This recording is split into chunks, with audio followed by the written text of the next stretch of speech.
Buenas tardes. David Álvarez, concejal de la ciudad de San Diego y representante del Consejo Ciudadano del Distrito 8.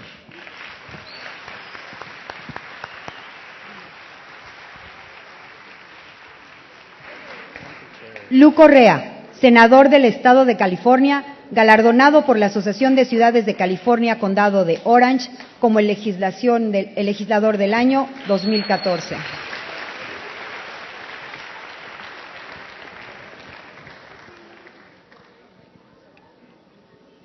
Mari Salas, candidata a la alcaldía de Chula Vista.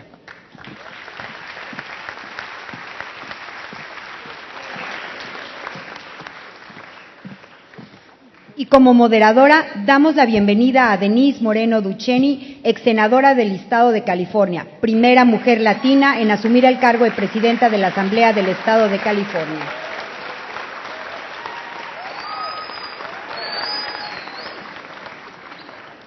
Con todo respeto, le cedemos el micrófono a Denise.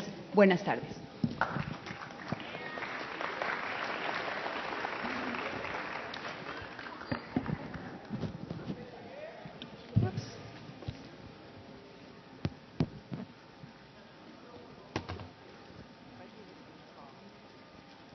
Buenas tardes. Are we all here? This is a great audience. Thank you all so much for being here. Oh, students, I can tell.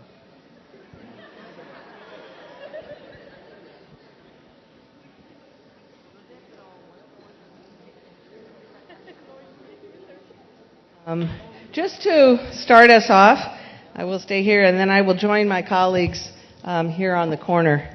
I want to take a moment to sort of set the stage, if you will, for this discussion. We appreciate very much that Tijuana Innovadora has taken the theme of diaspora, the Mexican diaspora, and those of us especially who live in the United States as part of their themes this year, and invited us to present you with some of the perspective of political Latinos and political leadership in California and what that has meant over time.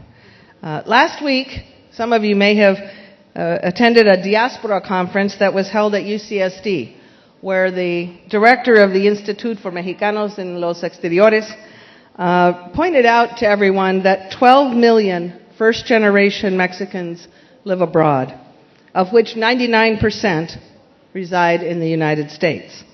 And of those, almost 4.5 million live in California. The total population of California now is nearly 38 million people. As of 2012, the total population of Latinos, both immigrants, immediate immigrants and later generations, who lived in California was 14 million, nearly 38% of the total California population. So what has this meant politically? The 38% of the population, only 17% are eligible voters. That means Latinos of the age that can vote and with the U.S. citizen status. In fact, in California, almost a majority of our population that's under 18 is now Latino, but our voting age population is still not reached that. Nonetheless, Latino political participation and corresponding representation has been increasing steadily over the last few decades. When I was first elected to the Community College Board in San Diego in 1990, I and one other Latina elected at the same time were the first Latinas to be elected to serve in that board. My colleague Maria Nieto Señor is still a member of that board today. In April of 1994, when I was elected to the state legislature for the first time, there were 3 Latino members of the state Senate out of 40, and I became the 9th member Latino of the Assembly out of 80. In the November elections of that year, the same election in which voters statewide approved the anti-immigrant Proposition 187, later found mostly unconstitutional and never enforced in California, The state legislative Latino caucus grew to 4 senators and 10 assembly members. Today, that caucus is 25 members strong, 7 senators, 17 members of the assembly. When Senator Correa and I when I entered the Senate in 2003, we were 9 senators, the highest number in history, and that number held through 2010. This was a steady progress. The first 2 Latinos elected to the state assembly in California in the 20th century were elected in 1962. Later, by 1973, there were 5, and then you get to the progression that I just recited, now up to 25. Between 1996 and 2013, California's representation of Latinos in elected office grew from 4 members of Congress to 9, the state legislature, as we discussed earlier, and local elected officials, members of city councils, county boards of supervisors, school boards, judges, sheriffs, district attorneys, grew from 675 to 1,330. Now you will have the opportunity to meet 4 of those elected officials, all of whom have very special histories and different experiences that we hope to share with you today. So the first one, I'm going to do this in order of seniority instead of alphabet like Claudia did. State Senator Lou Correa was first elected to the State Senate in 2006. He is re-elected to a second term in 2010 and will complete his service in the Senate this fall. He was first elected to the State Assembly in 1996, and he can tell you more about that. He has been very active throughout his career in a variety of civil service and civic organizations. He is an attorney and a banker by trade, and he is in Orange County, which is north of San Diego. He has been elected consistently from Orange County, which is a very difficult area, and was for many, many years not a place that Latinos got elected from.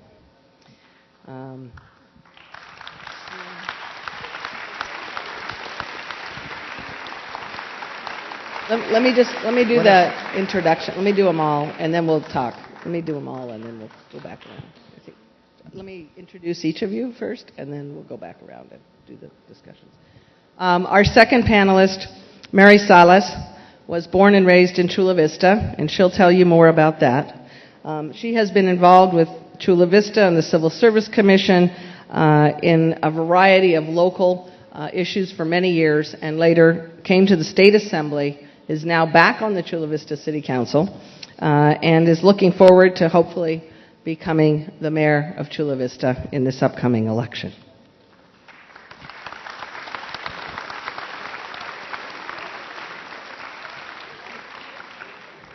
David Alvarez grew up in the Barrio Logan community of San Diego, and he will tell you more about that. His first election was in 2010. So the history that I gave you, between all of us, we cover about 20 years, 24 years of elected history in California in a variety of positions. He was first elected in 2010. He was re-elected this last June to serve another term on the City Council, and is proud to actually represent the community that he was born in and raised in San Diego.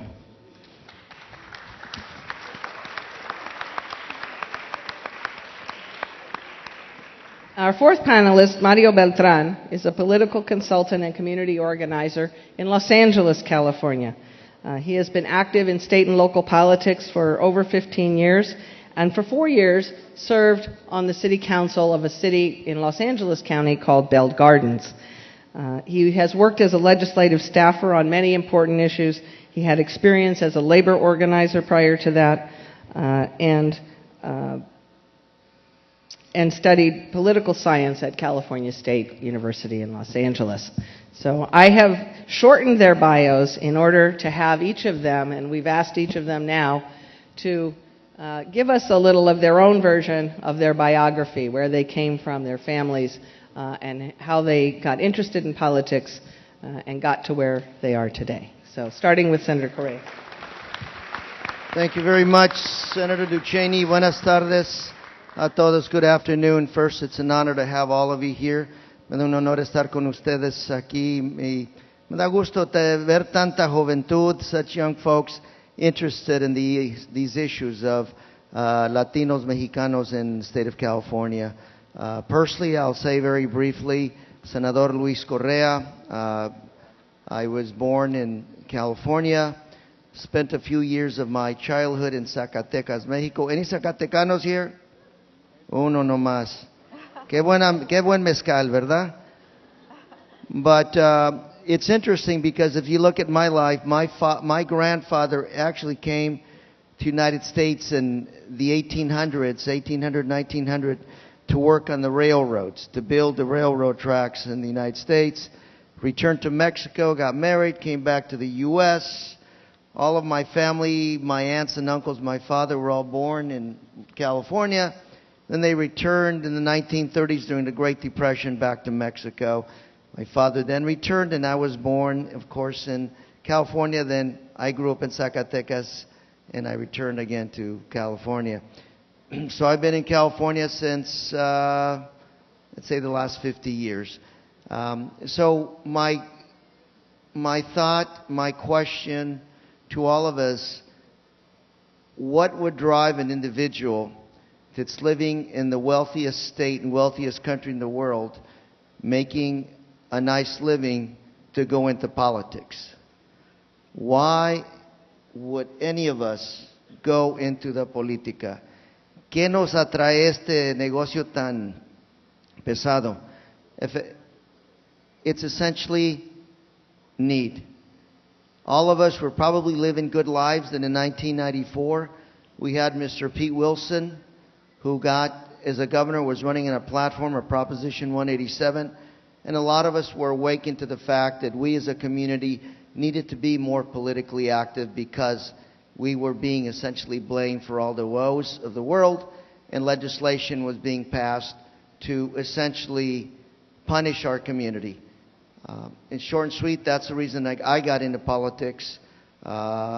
Recently, the Latino Caucus made a presentation, and we all wanted to thank Governor Wilson for awakening the Hispanic Latino community in the state of California to be politically active. I don't believe there's any other individual that's done as much to awaken a community to being politically active.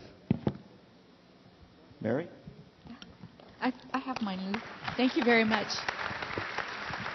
Muy buenas tardes a todos. Sí puedo hablar en español un poquito, pero no quiero...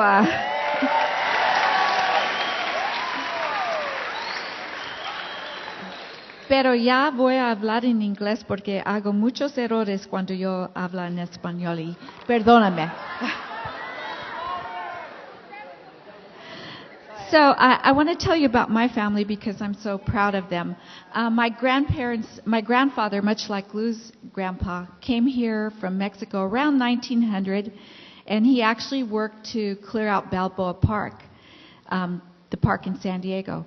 Then what happened is he went back home, and then he married my grandmother. The Mexican Revolution was going on at that time, and so he, along with millions of Mexicans, migrated to the United States. So my grandparents actually moved to Chula Vista in 1918. So my family's been in Chula Vista almost 100 years. All my uncles and aunts were born in Chula Vista, my father, and it was a large family. But I'm really proud today to be able to stand here before you and to tell you that I'm running for mayor of Chula Vista, and that I will become the first Latina ever elected to hold that position in the city of Chula Vista.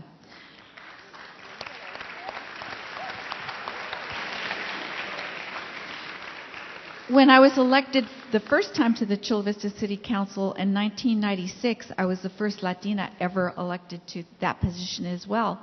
But Chula Vista has changed. Chula Vista has changed so much, and so much for the better during these last years. When I was growing up in the 50s and the 60s, the population of Chula Vista was about 10%, maybe 15% Latino. Now we have over 54% Latinos in Chula Vista. We also have a great number of Mexican nationals that now call Chula Vista home. And they're opening businesses, they're opening restaurants, they're changing the face of Chula Vista, and they're changing it for the better.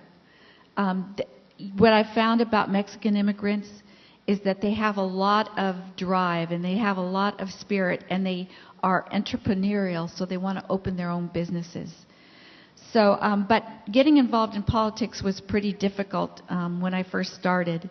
And I had a job at California Trade and Commerce, so I was doing economic development.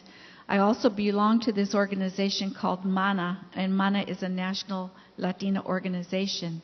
And what they tried to do, that organization, is to empower Latinas to take their place in economics and politics in any venture that they want to go to. So I was involved with that group, and they're the ones that propelled me to run for city council the very first time. They're the ones that supported me. And like I like to say, my first election was all about Latina power. And that support continues today.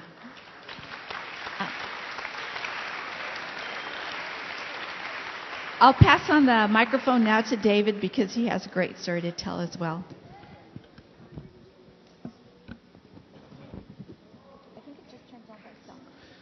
Okay. Gracias. Buenas tardes.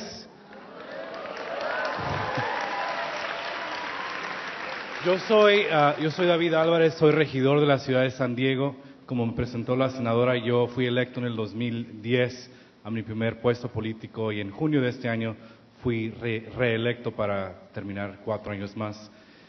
Mi historia es un poco diferente a los que acaban de presentarse. Mis padres vinieron de México hacia Estados Unidos y a San Diego en el año de 1976. Son más recientes como migrantes. Llegaron como inmigrantes indocumentados. Vinieron de México, del estado de Jalisco, con mi hermana y con 4 hermanos. Entonces somos 6 en total, pero ellos vinieron también, mis hermanos y mi hermana, como ilegal, y yo ya nací acá en San Diego y soy ciudadano americano, pero la historia de ellos es muy similar a la historia de los más recientes inmigrantes a Estados Unidos. Mi papá y mi mamá, los dos, no tenían educación formal, seguramente creo que hasta el 3er grado, cuando mucho. Vivían en un pueblo muy chiquito cerca de Guadalajara, Jalisco, entonces no tenían estudios, no tenían con qué estudiar. Y pues se vinieron con el mismo sueño americano que la verdad es la historia bonita de lo que es Estados Unidos, que por siglos y por muchas generaciones, más bien dicho, los inmigrantes han formado lo que es Estados Unidos, con su esfuerzo, con su trabajo, con su devoción, con el sacrificio. Y con ese mismo sueño con que los que formaron a nuestro país vinieron mis padres para tratar de dar una vida mejor a su familia. Mi papá era bracero, no sé si ustedes han escuchado del programa Bracero en los años 50. Él venía contratado como trabajador agrícola por temporadas y trabajó en la pizca de varios vegetales y frutas en el Valle Imperial y en el Valle Central de California, pero siempre se regresaba a Jalisco. Ya en el 76 decidieron venirse porque la situación estaba muy difícil. Se vinieron, tardaron un poco de tiempo en cruzar. Obviamente no era tan difícil cruzar como lo es hoy en día con las barreras que existen, pero de todas maneras no fue fácil. Y ya que cruzaron y pudieron cruzar todos, decidieron quedarse en la comunidad del Barrio Logan. El Barrio Logan en San Diego, muchos tal vez lo han escuchado y tiene una imagen muy negativa a través de los años. Está cambiando la comunidad, pero por muchos años sí fue un lugar muy difícil. Crecimos muy pobres, éramos 8 en una casa de 2 recámaras y siempre teníamos familia que venía de México que también hacía ese mismo viaje, que se quedaba con nosotros. Así que la sala, el comedor, la cocina, siempre había alguien durmiendo en la casa. Mi papá trabajó como limpiando oficinas, un janitor, por toda su vida hasta que se retiró. Y mamá trabajó en lugares de comida rápida como en Burger King y McDonald's en la limpieza y en la cocina también. Ya mis hermanos y mi hermana, después de mucho sacrificio, pudieron integrarse como lo buscaban mis padres, que muchas veces me preguntan, ¿te sientes orgulloso? Les preguntan a mi papá, por ejemplo, que todavía vive, ¿te sientes orgulloso de lo que ha hecho David en su carrera? Y lo que él dice es que sí, pero que también siente orgulloso de todos los demás, porque todos han podido encontrar un buen trabajo, comprar su casa y empezar ese sueño americano para las futuras generaciones. Así que mi experiencia es un poco diferente, es un poco más reciente y obviamente con el enfoque ahorita que tenemos en Estados Unidos, con el rechazo que se le hace a los inmigrantes, aunque es similar a lo que nos presentaba el senador en los 90s, cuando era una situación muy anti-inmigrante. Creo que eso está sucediendo de nuevo y creo que va a haber una nueva generación de líderes latinos específicamente que van a tomar el poder del país en los siguientes años. Muchas gracias.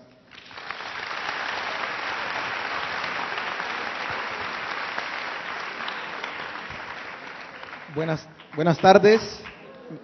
Me llamo Mario y quiero pues darle las gracias a todos los que nos invitaron a Tijuana Innovadora, a la senadora Duchenne y también a ustedes porque están aquí. Veo muchas caras jóvenes y me emociona que estemos compartiendo nuestras experiencias con ustedes. Yo también pertenezco a una generación tal vez igual o más reciente incluso que la del regidor Álvarez. Mis papás y yo nacimos en El Salvador, pero crecimos, yo llegué a la edad de 4 años aquí a México y crecí en un pueblo bien chiquito que se llama Puente Grande en Jalisco, un pueblo de 2,500 personas, donde yo primero entré en contacto con la inmigración porque casi todos los muchachos jóvenes de ese pueblo al llegar a los 14, 15 años se venían para Estados Unidos, ¿no? Al norte. Entonces yo nunca soñé venirme a Estados Unidos, pero un día, como éramos nosotros inmigrantes indocumentados, éramos mojados aquí en México, nos salió finalmente la residencia permanente en Estados Unidos y decidimos buscar la seguridad de esa estabilidad y nos fuimos a vivir a Los Ángeles. Al llegar ahí yo tuve la bendición de llegar con una familia que venía ya con documentos, que facilitó mucho el proceso y con unos papás que estaban preparados académicamente, muy bien, ellos dos son ingenieros. Entonces el cambio fue bien brutal porque aquí en México eventualmente nos regularizamos, hicimos parte de un proceso de amnistía, de inmigración, y ellos pudieron ejercer en sus carreras. Ellos eran maestros, profesores en una universidad en Guadalajara, y al llegar a Estados Unidos fuimos a hacer lo que hacemos todos los inmigrantes, a limpiar cuartos de hotel, a servir comida. Yo fui lavatrastes, fue mi primer trabajo allá en Estados Unidos, y de ahí empezamos a aprender inglés, empezamos a ir a la escuela y nuestra vida cambió.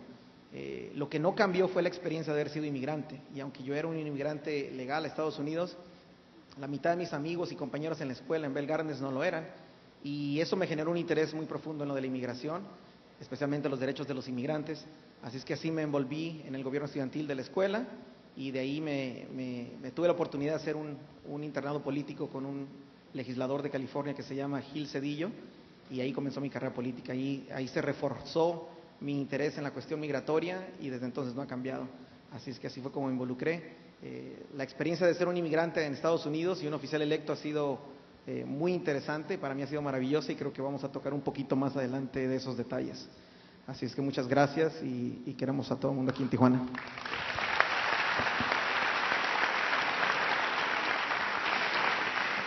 Well, let me just start back at the other end again and ask Lou about your experience running in Orange County, and maybe you can describe for folks a little bit of Orange County and what it looked like in 1996. Primeramente les voy a preguntar, ¿cuántos quieren las respuestas en español o en inglés? ¿En francés? ¿En español? ¿Inglés? Oh man, it's a tie. Bueno, vamos a hablar en español. Traductores, ¿verdad? Estamos en Tijuana. Estamos en Tijuana, Denise, voy a hablar en español.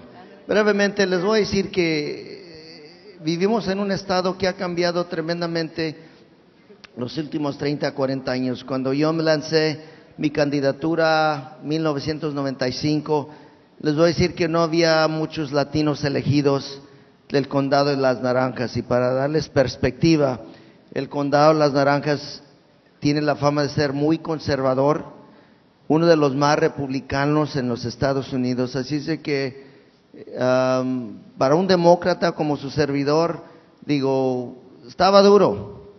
Pero como les dije anteriormente, cuando está uno trabajando en paz y le llegan a uno y políticamente le empiezan a buscar a uno pleito, pues no tiene que uno alternativa más de, como decimos en mi pueblo, salirle al toro y buscar cómo representar, cómo pelear con la comunidad para tener representación.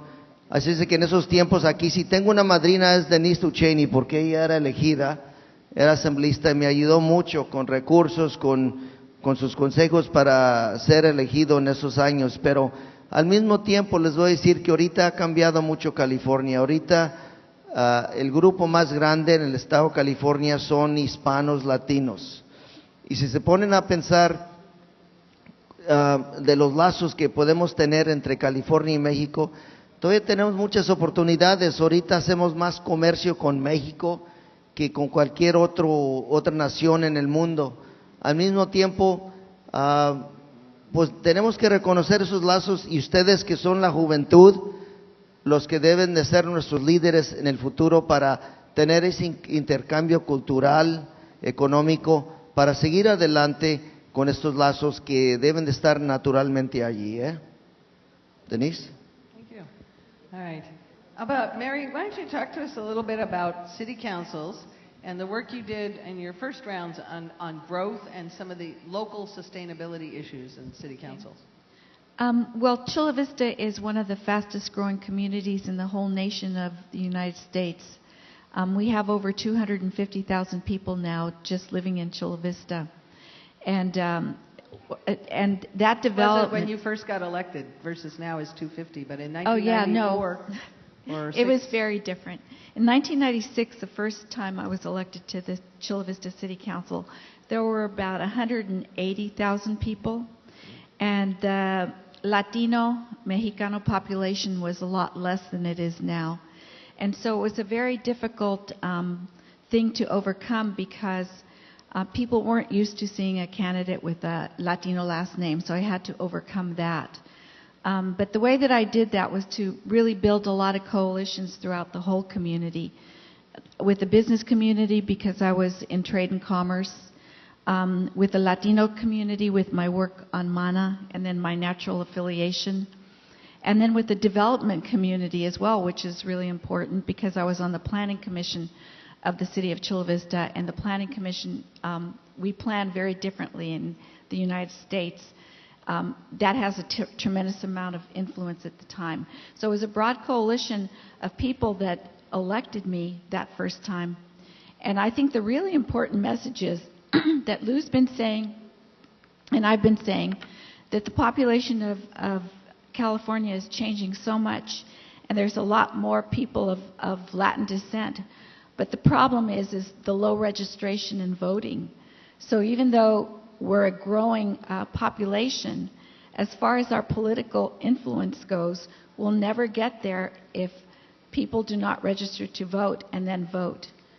This last election that we had in June, only 17% of the Latinos that were eligible to vote actually voted. Can you think about the future or how the dynamics would change in politics if we did get together, if the Latino community really engaged in politics? They could be the game changers. They would be the ones that would move the agenda forward. And so the message is that systems of politics are very different in Mexico than they are in the United States. But once our population gets there, then they need to learn the system and become politically involved and take their place at the table. So I don't know if you want me to elaborate. No, I think that's a good lead-in for David to talk a little bit about, so what do you get when we're at the table? I can do some stories on that, and Lou and all of us have some, but I think you had some particular things you wanted to point out, and it's what's the importance of having the Latinos there, and why should somebody vote? Well, como ejemplo, somos 9 regidores en San Diego. Yo soy el único latino, una novena parte del cabildo. La población latina en la ciudad de San Diego es una tercera parte de toda la población de la ciudad. Pero como decía Mary, los latinos no están participando cívicamente al nivel que deberían para que sus representantes estén en línea, reflejen los números de los latinos por lo menos en San Diego, y creo que lo podemos decir de todos Estados Unidos, ya sea el país o sea el estado de California, o lo puedes ver en cualquier ciudad. Yo creo que en todas existe el mismo problema de que los latinos no están votando. Primero, no se están registrando para votar, que si no está registrado pues no puedes ir a la casilla, y luego no van, cuando es el día de ir a votar no van. Entonces los valores que traemos como latinos no están reflejados en lo que sucede en los sistemas políticos. Por ejemplo, latinos son el número más grande, obviamente, de las minorías, pero en el tema, por ejemplo, de educación, donde son en San Diego, una quinta parte de los estudiantes, las pólizas o las reglas, todo lo que se hace en el sistema público, como por ejemplo el idioma español, no se refleja en la instrucción. Otro ejemplo, el problema de los que no tienen seguro médico en Estados Unidos. El grupo de minoría más alto que no tiene seguro médico son los latinos. Por eso es que tenemos que tener a representantes que entiendan muy particularmente los problemas de la comunidad latina, para que así cuando ellos tomen decisiones, tomen votos o presenten leyes, proyectos de leyes, reflejen de una manera la diversidad que existe. Y no estamos diciendo nada más enfocarse en latinos, sino que por lo menos reconocer que existe una diferencia y que existe unos problemas que son muy particulares a la comunidad latina. Why don't you, Mario, tell us a little bit about how you got involved with getting on the Bell Gardens City Council and some of the issues that you ended up taking up when you were there.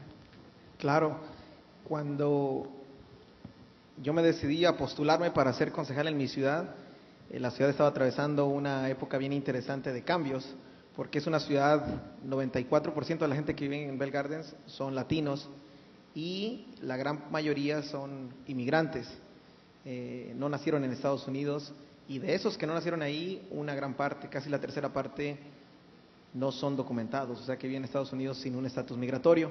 Entonces había un movimiento fuerte para cambiar los códigos de vivienda en la ciudad, para limitar a la cantidad de gente que podían vivir en un apartamento, para evitar que familias como la del concejal llegaran a vivir a Bell Gardens. Básicamente era una medida bien represiva para mantener a la comunidad latina, inmigrante, fuera de la ciudad.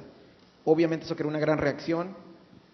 El concilio, que en esa época el grupo de regidores, que eran todos anglosajones, perdieron su reelección, entró un grupo de concejales, regidores latinos por primera vez, y empezaron a haber algunos cambios en la ciudad. Yo fui parte como de la segunda ola de oficiales electos, pero una de las cosas interesantes que estaba pasando también en Bell Gardens era que le estaban confiscando los vehículos a los inmigrantes indocumentados. En Estados Unidos está prohibido manejar si no tiene licencia, y si te atrapan manejando sin licencia, te pueden confiscar tu vehículo hasta por un mes. Se va a un corralón de las compañías de grúas y te cobran una gran multa. Estamos hablando de unos $1,500 por tener tu carro guardado un mes. De ahí le tienes que pagar a la policía para que te lo deje salir, una multa, y pues mucha gente hasta pierde su trabajo por no tener transportación. El punto era que se convirtió como en un negocio. Las compañías de grúas estaban financiando campañas para concejales que al entrar al concilio mantenían ese modelo pues en su lugar, porque estaban sacando mucho dinero. Me tocó entrar a mí, y gracias al apoyo que tuve de algunas personas como los legisladores que están en este panel, en este caso fue Gil Cedillo, que estaba luchando para conseguirle licencias de conducir a la gente indocumentada en California, pues logramos cambiar el código municipal de la ciudad, Eso me creó muchos problemas con las compañías de grúas y los políticos, incluso en Sacramento, que ellos tenían como aliados, porque les quitamos una gran ganancia de lo que ellos hacían confiscándole vehículos a los indocumentados. Fue casi el 35% del fondo de operaciones de la mayoría de las compañías de grúas que iba directamente relacionado con la confiscación de vehículos de gente indocumentada. Así Bell Gardens se convirtió en la primera ciudad en California que no aplica la ley estatal que requiere que te quiten el vehículo por 30 días. Estamos en violación de lo que dice la ley de California, pero hasta ahorita ningún abogado del estado y ningún gobernador nos ha retado. Incluso ha habido como unas 22 ciudades que han utilizado la resolución que yo escribí y presenté para cambiar sus códigos municipales y dejar de confiscar vehículos. Así es que cuando entramos a esos concilios, que no son tan grandes como las oficinas que mis compañeros del podio han alcanzado, también tenemos un impacto a nivel local, impactamos la calidad de vida de la gente que vive ahí y también hacemos advocacia a nivel del estado para que tengamos una vida mejor como inmigrantes y ahora como estadounidenses allá.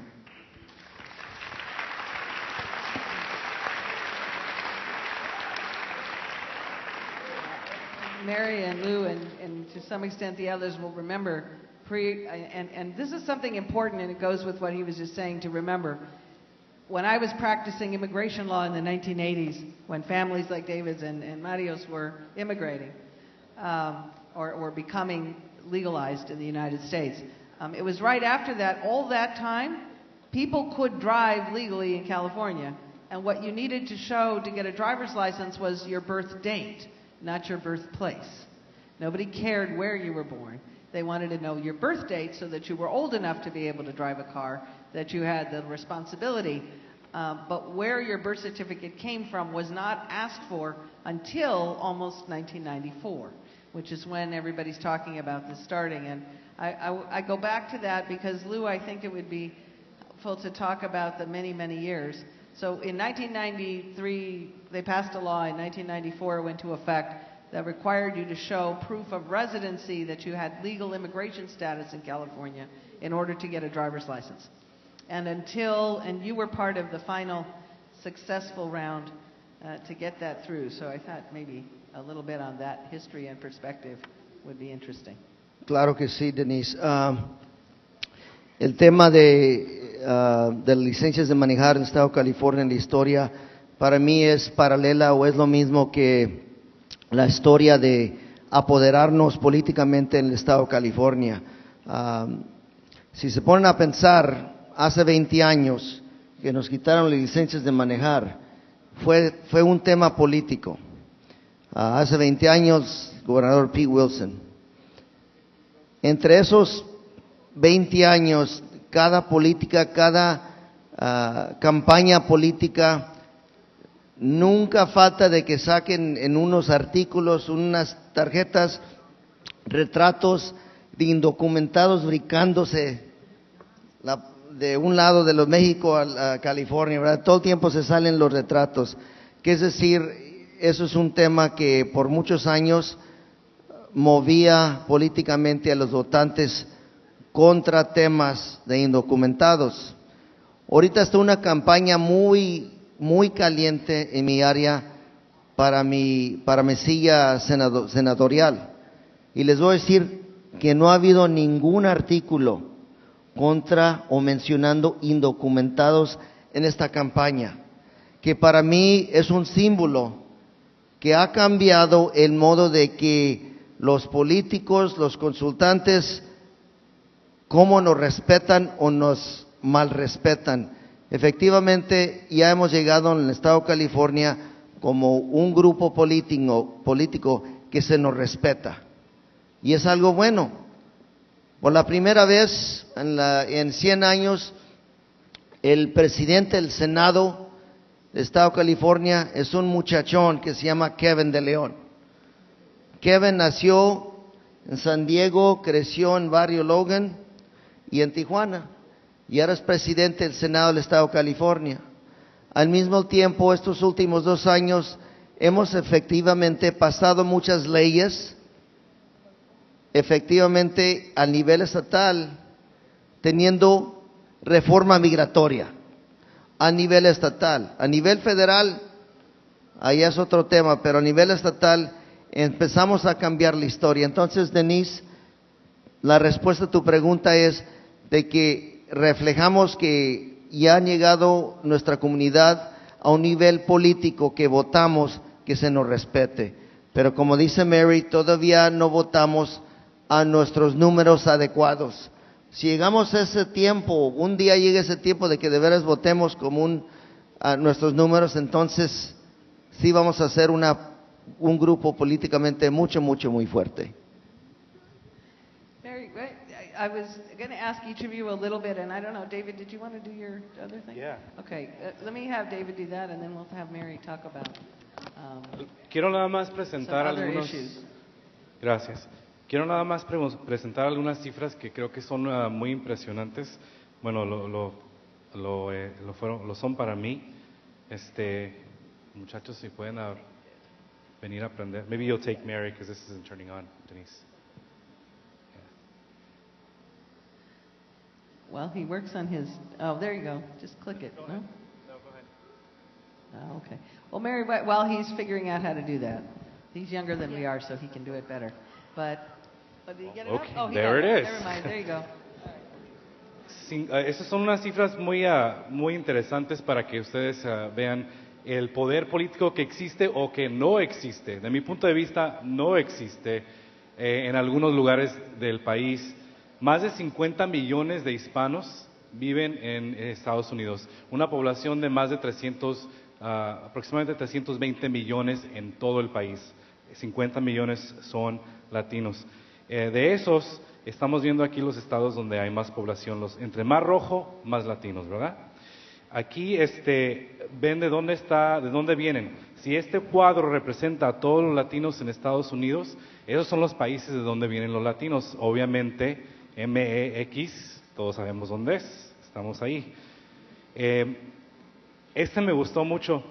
El número 8 más popular apellido de todo Estados Unidos es García. El número 1 es Smith, obviamente, ¿verdad? Pero el número 8 es García, y ya si le seguimos, el 9 es Rodríguez, el 11 es Martínez, el 15 es Hernández, y si sigues más y más, o sea que están siendo más y más parte de la mayoría del Estados Unidos. Aquí los temas más importantes, qué es lo que sienten ellos sobre los temas de migración. Esta información se las puedo dar después para que si alguien tiene más interés en eso. Otra cosa que quería compartir es Ahorita en Estados Unidos se está hablando sobre el poder político de si va a cambiar el poder en el Senado. Tenemos un Congreso de diputados o congresistas, como aquí en México, y luego el Senado Federal, son las dos cámaras. Ahorita el Senado está en una posición que puede cambiar el poder de un Senado que era pro reforma migratoria a un Senado que está en contra de una reforma migratoria. En estos estados de Colorado, Kansas, Alaska, Georgia y North Carolina, vemos que el margen para que un candidato o otro gane es menos que el margen de los latinos que están con el poder de votar. Es decir, que en esos estados, si los latinos se presentan a las casillas, ellos pueden determinar quién tiene el poder en el Congreso de Estados Unidos. Y ese es el poder que existe, pero que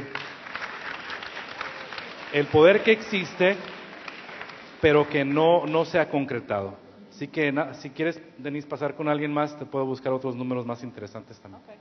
Mary, why don't you talk a little bit about some of the other issues that some of us have worked on statewide?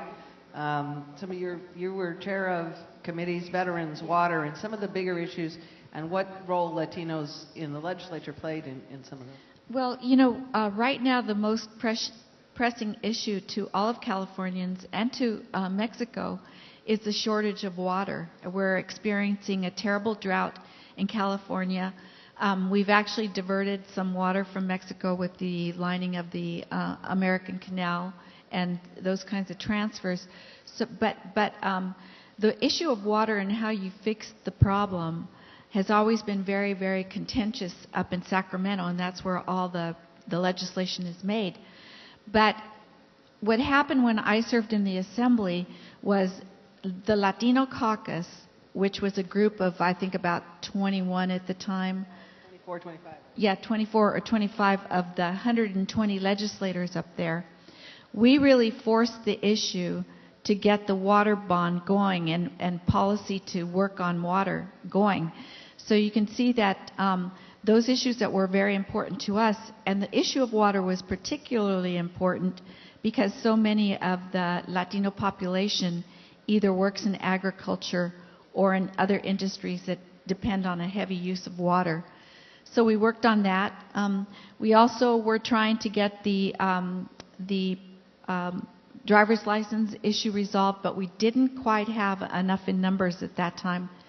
I served with Senator Gil Cedillo, who was really the champion of that issue, and he never gave up. He kept on pushing it forward every year, until ultimately we were able to do away with that provision. So there's a number of issues that we galvanized, that the Latino caucus galvanized around to make sure that the policies. When they did the DREAM Act? Oh yes, that's another one, is the DREAM Act. That's another one where it allowed undocumented children that had been in school and were eligible for college to actually get scholarships.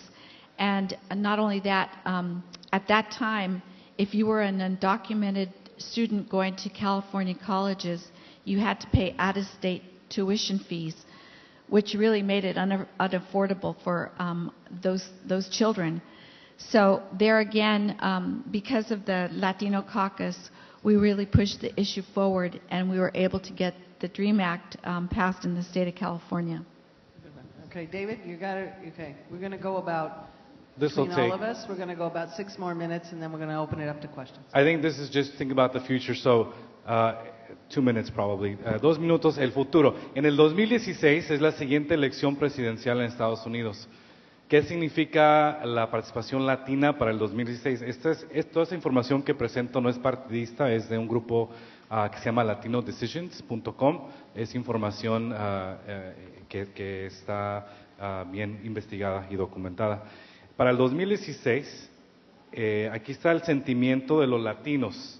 Más de 600 latinos que se hizo una encuesta, se sienten más favorable a alguien demócrata. No dicen el nombre, pero a alguien que represente el Partido Demócrata. Entonces empezaron a preguntar, pues, ¿quién? ¿Cuáles personas? Este es Marco Rubio, senador cubano, latino de Florida, el más reconocido, creo que latino en este momento de Estados Unidos. No se alcanza a ver, pero les preguntan aquí, ¿cómo te sientes en apoyar o no apoyar a Marco Rubio? Y lo interesante es que no existe mucho el apoyo, no se alcanza a ver la gráfica muy bien desafortunadamente, pero pasamos con los demás candidatos. Jeb Bush, el hermano del antiguo presidente Bush, hijo del otro presidente Bush, tampoco muy favorable. Chris Christie es el otro gobernador de New Jersey, que también se menciona mucho como candidato, no tiene mucho favorable. Ted Cruz es senador federal, obviamente del estado de Texas, que creo que no sabe si es latino o no, pero pues usa el nombre de latino cuando le conviene. De mi punto de vista, muy particular. Tampoco está muy bien Rand Paul, otro nombre que se menciona. Y el nombre que se menciona más del lado de los demócratas es Hillary Clinton, la esposa del antiguo presidente. Vemos que ahí cambia y que ella recibe mucho apoyo de los latinos en esta encuesta que se hizo. Así que eso es lo que se espera para el 2016, que es la siguiente elección más importante, donde los latinos, se estima que cada día 50,000 latinos en Estados Unidos están elegibles para votar. Cada día 50,000. Imagínense los millones y millones de latinos que pueden hacer una diferencia y hacer el cambio en la decisión del 2016. Va a ser muy interesante. Interesting. It raises, go ahead.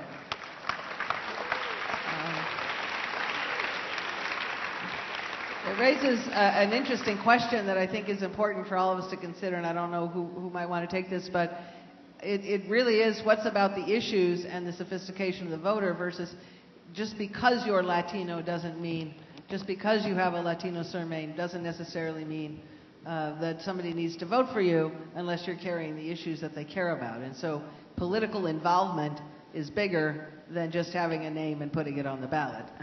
Who else wants to comment on some of that? And you at the end, I want to talk about cross-border relations. So go ahead if you want to comment. Bueno, yo creo que es bien importante recalcar eso, precisamente de que así como ha evolucionado el electorado latino y todavía no están votando al nivel que necesitan con respecto a los números, sí ha alcanzado un nivel de sofisticación, creo que es la palabra, si no me equivoco, o está ya tan sofisticado que ya está comenzando a definir las diferencias entre votar por alguien solo porque tiene un apellido latino o votar por alguien que realmente refleja los intereses de esa comunidad. Y acaban de terminar una encuesta en Estados Unidos que refleja algunos errores en las asunciones que se hacían acerca del votante latino.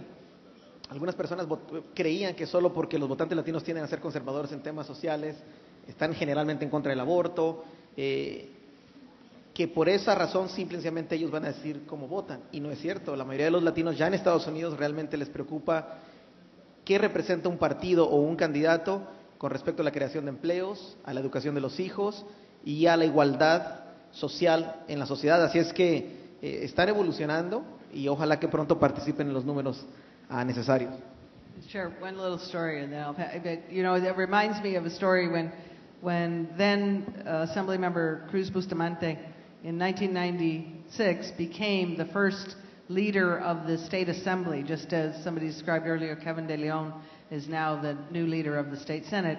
Cruz Bustamante was the first Latino in the 20th century to become speaker of the state assembly, and later, 2 years later, became the lieutenant governor of California. And to this date, he was the only statewide elected official for a long time of Latinos. We have the opportunity in November that Alex Padilla may become the new Secretary of State, a statewide position.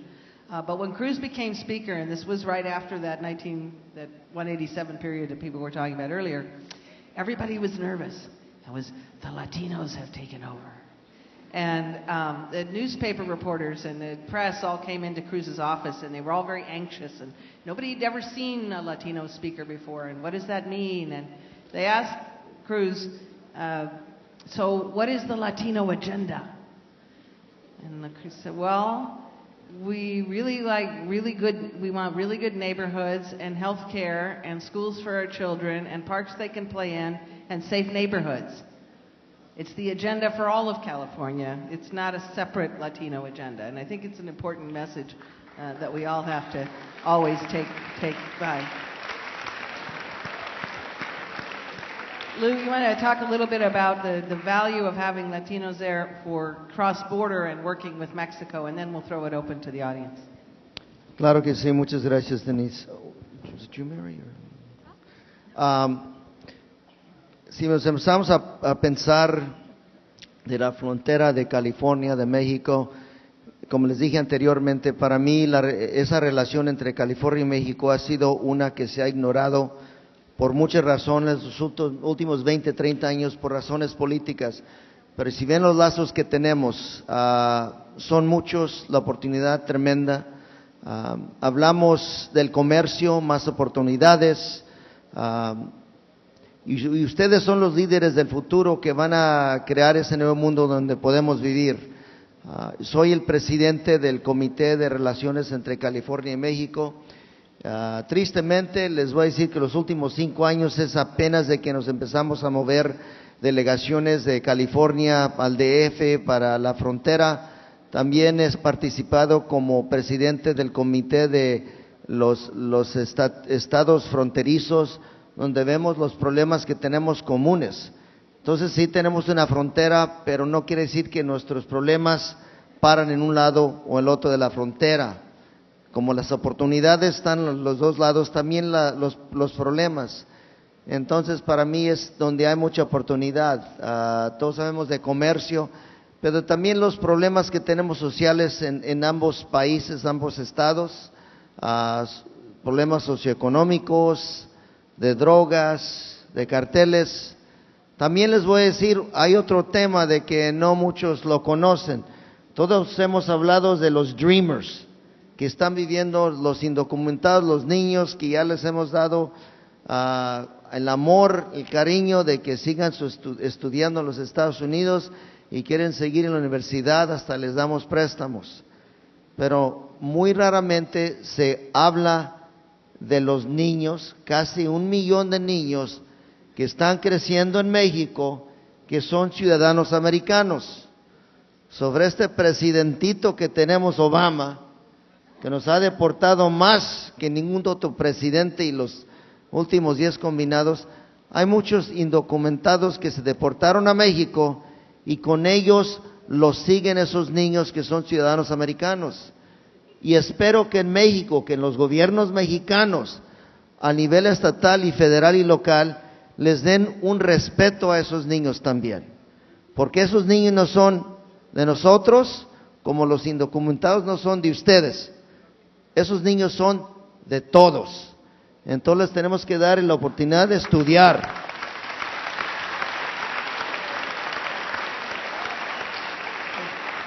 Acabo de regresar de un estado en México donde me dicen cuando esos niños llegan aquí, que quieren matricularse en la escuela pública, les piden documentación que tiene que ser en español, tiene que ser oficial, tienen que tener esto y otro y les cobran casi $500.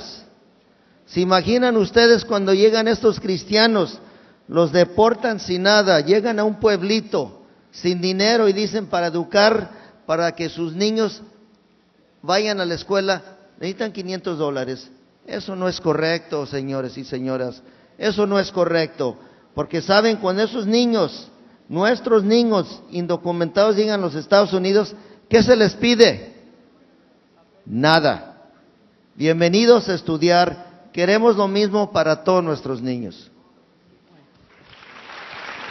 Claudia, where's Claudia? Claudia told me I was, Claudia, ahora es tiempo de preguntas, ¿o dónde anda? ¿O no? ¿O seguimos? Me había pedido tiempo para preguntas de la audiencia. Si ustedes tienen preguntas, o ya no. Well, I see hands up, but... Sí, tenemos algunas preguntas, muchas gracias. La primera dice, cuando habló del voto, comentó sobre los valores latinos. ¿A qué se refería en particular? So when you talk about the vote, you talk about the Latin values. What do you mean about Latin values? Well, Values.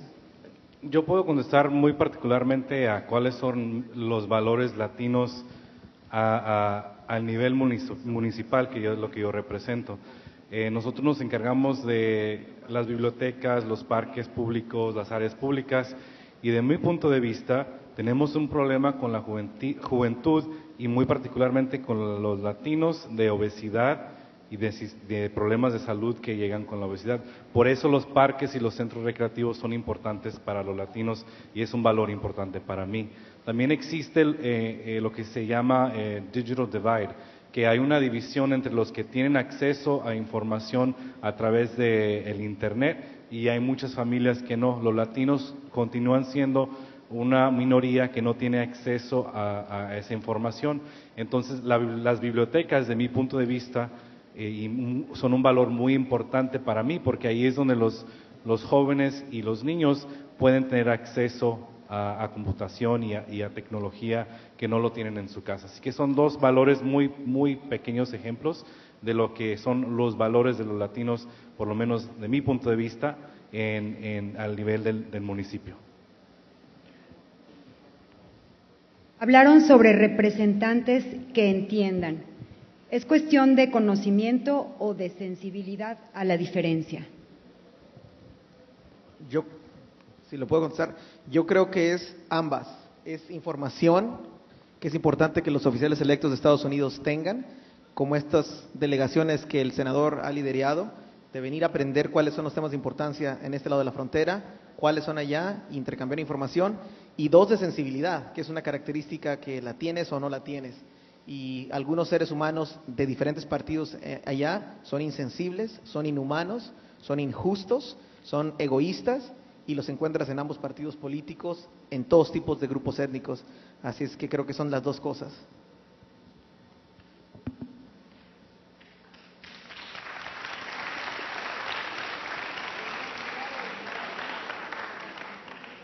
Existen latinos que son más duros con los mexicanos que otros grupos culturales. ¿A qué cree que se debe?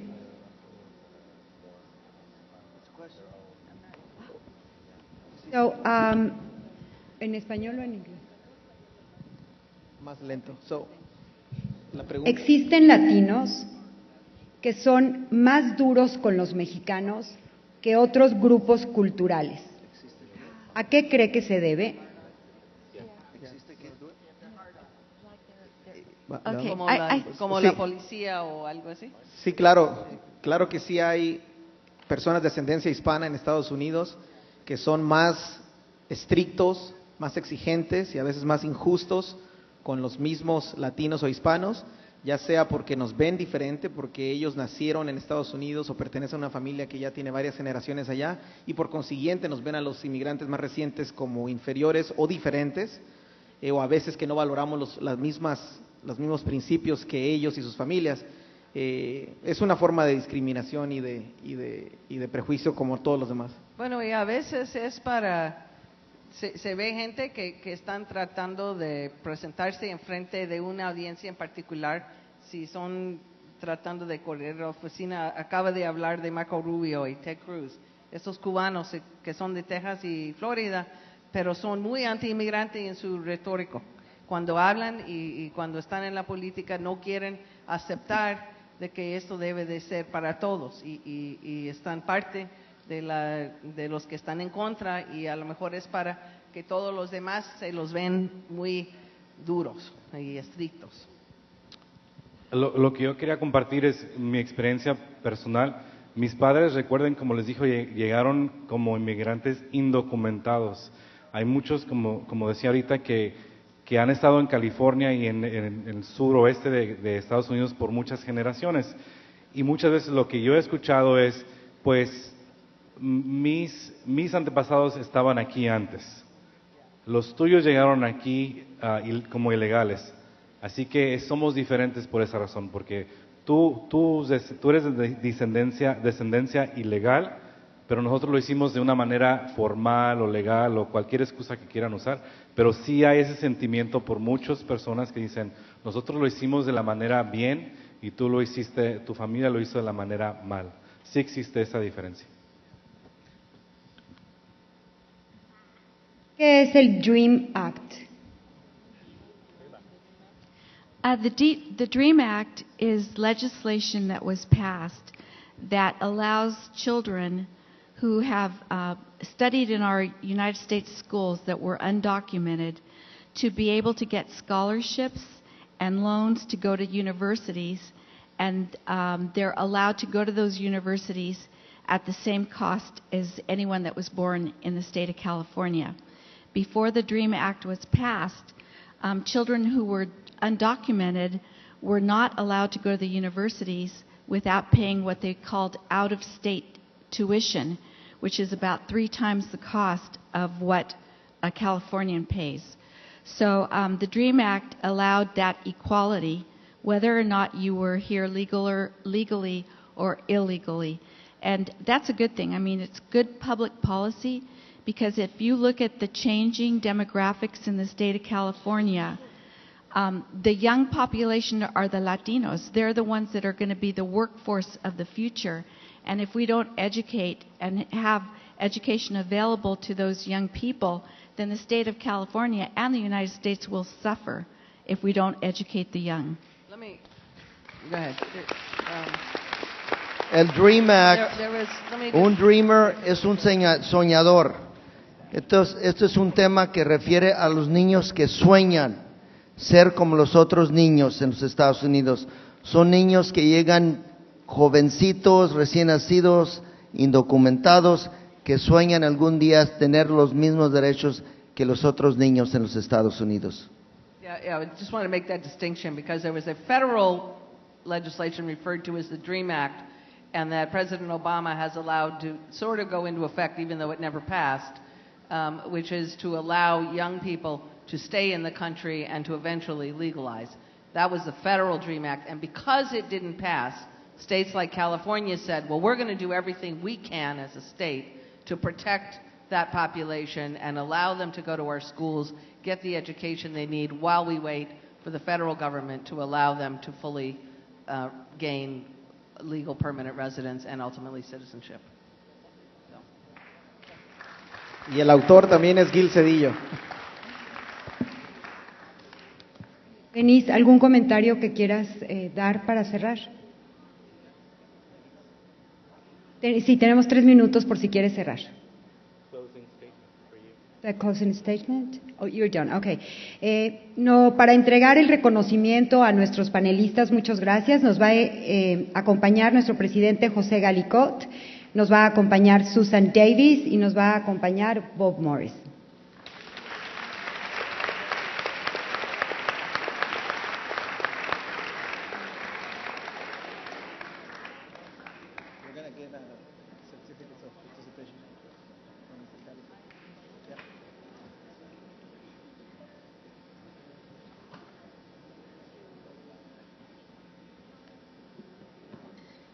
Qué bárbaro, ¿no? Qué maravilla.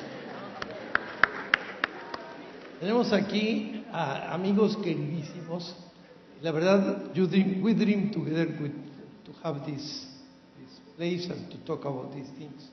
Gracias. Soñamos juntos acerca de estas ideas, nuestros aliados, la verdad, compañeros de 1000 batallas. Tengo la suerte de que esté también la congresista americana que llegó a visitarnos en este evento y le invité a participar con nosotros. Va a decirles unas palabras. Thank you. Muchas gracias. Hello, as Mr. Calicott has said, I'm Susan Davis. I'm a representative from San Diego, and I have had the good fortune to work with almost all of these wonderful legislators and colleagues that are here today. Not only did I have an opportunity to work with them, but they're also really dear and good friends, and they are making a real difference in San Diego, in Los Angeles, wherever they are working, and the binational work that they are doing is tremendous. So thank you for being here, for saluting them by your presence, and it is just an honor for me to be here and to share with my colleagues as I return to the Congress what an amazing gathering you have here today and you have had all week as the 3rd year of Innovadora, and the excitement that I see in the faces of all of the young people that are out there in the audience today. It is wonderful for them to understand and know the great things that are happening, and I look forward to multiple exchanges. I know we have 100,000 strong in exchanges. We will have many more in the future. Thank you for this moment.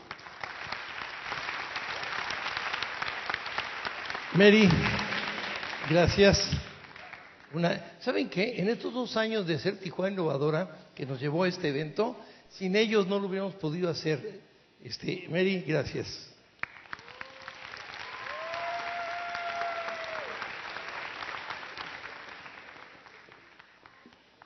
Mario.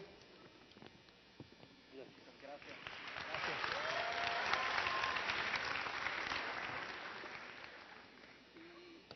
Bueno, está mi esposa aquí, pero si yo tuviera que conseguir otra novia, me conseguía Dennis. No saben cómo nos apoya.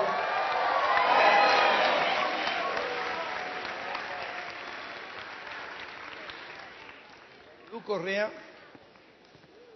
qué bravo, qué bravo, mi cuate.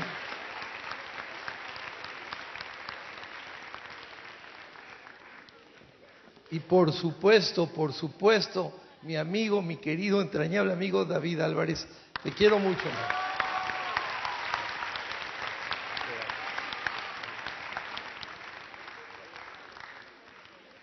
Amigos, de eso se trata. Esa es la razón Tijuana Innovadora. Mire, voy a hacer un minijuego para entenderlo. Venga, por favor. Come on here, please. ¿Ok? Claudia, ven por favor. Claudia, ven por favor. Y vamos a pedirle, me va a dar pena, bueno, a usted, venga. Un minijuego. Él es mexicano que se coló al otro lado. Él es. Pero ¿quién es él? ¿Quién es él? Él representa 32 millones de mexicanos que ya votan, 8 que van a votar. Él tiene más dinero que nadie en México y es tan generoso que le manda a México 21,000 millones de dólares. Ella es México. Ella recibe 21,000 millones de dólares de Estados Unidos y generosamente le devuelve $1 millón en becas. Para que vean, es generosa. Ella lo considera traidor, se fue. Y no le importa lo que le pase a él. Ella es Estados Unidos. Ella no lo ve. Lo ve arriba o lo ve abajo, pero no lo ve. No lo ve porque el que está a su nivel es americano y el otro no aparece. Y yo tuve un encuentro hace unos 2-3 meses con mexicanos americanos, con los más ricos de San Diego. Estábamos platicando con ellos, estábamos en un restaurante y le estaba hablando de Tijuana innovadora y vamos a trabajar. Y entonces estos señores, uno de los señores, estábamos en un restaurante, levanta la mano y me dice: I will never go to Tijuana, I will never go to Mexico, I don't care about Tijuana and I don't care about Mexico. Dije, don't worry, sir, you don't have to come to Mexico. Mexico's already here, look the waiters.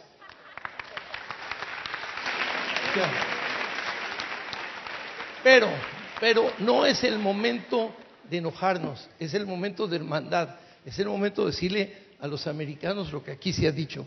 Si no educan a estos 32 millones o 40 millones, Estados Unidos tiene problemas. Si México no recibe a sus hermanos, de pronto 1 de cada 4 mexicanos es él. Ellos son 40 millones, somos 120 millones. Eso es lo que está pasando. Eso es la razón de Tijuana Innovadora. Tijuana Innovadora quiere un soft landing, un encuentro de hermanos. No llegó y la oveja negra de la familia, llegó el hermano que no había venido. Esa es la idea y eso es lo que intentamos aquí en Tijuana Innovadora. Por eso se llama la diáspora y por eso es el que se fue para el norte que queríamos tener aquí. Párense, por favor, please stand up.